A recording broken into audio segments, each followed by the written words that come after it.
झाली तरी पडलस पान, डोळ्यामंदी पाणी तरी गळ्यामंदी गाण, याचा हात पाठीवर सोनियाची खान।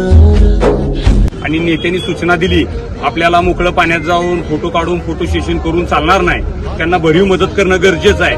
आणि या ग्राउंडवर जनतेच्या तळागाळातल्या समस्या जाणून घेणारा आमचा नेता शहाजीबाबा पाटील साहेबांनी सांगितलं की या ठिकाणी तुम्ही जावा। नाही कधी झुकली मान, हात पसरून गाड्या सुख येत नाही र, डोळा झाक करून दुःख जात नाही र। नशिबाच भोग कुणा चुकलं नाही गड्या, पाऊल थकलं नाही।